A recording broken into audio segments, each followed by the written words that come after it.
Pria itu menatap ke depan dan dengan cepat menyelam ke dalam air. Ia menahan napas dan tidak berani bergerak sama sekali. Kemudian kaki raksasa itu melangkah turun dengan cepat, membuat kambing itu ketakutan dan berlari.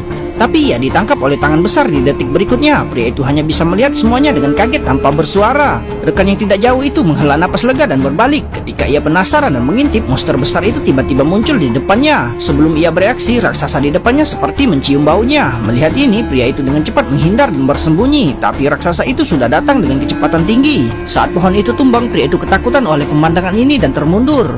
Pria itu melihat betapa besarnya raksasa itu. Ia pun ingin melarikan diri. Raksasa itu sama sekali tidak panik ketika melihat ini, dan ia mengejar pria itu hanya beberapa langkah. Setelah berhasil menampar, pria itu berhenti bergerak. Melihat ini, raksasa itu segera mendekat dan mencium makhluk aneh itu. Tapi tepat ketika ia meraih pria itu dan hendak pergi, kapten di samping tiba-tiba bergegas menghunus pedang tajam dan menusuk pergelangan kaki raksasa itu. Raksasa itu menendang ke belakang dengan kesakitan dan sang kapten juga tertangkap. Menyaksikan rekan satu timnya jatuh ke tangan musuh satu demi satu, pria itu tidak berdaya, hanya bisa melihat rekan-rekannya dikemas oleh raksasa itu dan berjalan semakin jauh. Melihat hal itu, pria itu segera berdiri dan mengikutinya di belakang, berniat mencari waktu yang tepat untuk menyelamatkan rekan-rekannya. Akhirnya ia tiba di sarang raksasa itu. Ketika pria itu menyelinap masuk, ia tiba-tiba menemukan bahwa ada kerumunan orang di depannya, seolah-olah sesuatu yang besar sedang terjadi. Melihat raksasa itu perlahan mendekat, pada saat kritis pria itu bersembunyi di balik pintu kayu dan melarikan diri. Ketika ia melewatinya dan tiba di tempat lain, ia sangat terkejut oleh pemandangan di depannya. Pada saat ini, teriakan minta tolong tiba-tiba datang.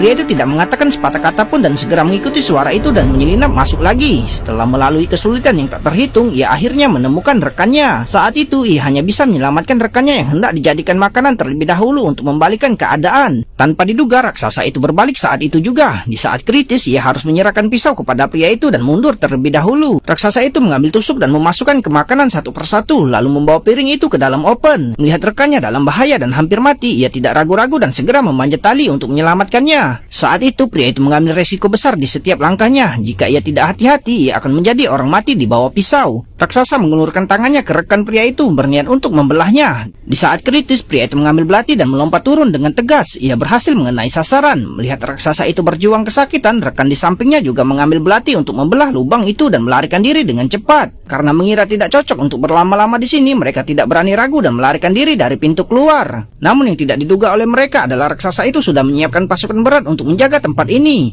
Melihat rencana itu tidak dapat dilanjutkan, pria di samping tiba-tiba memikirkan ide yang buruk. Mereka mengambil sarang lebah besar dari kejauhan, lalu membuka helm raksasa itu dan memasangnya untuk menutupinya lagi.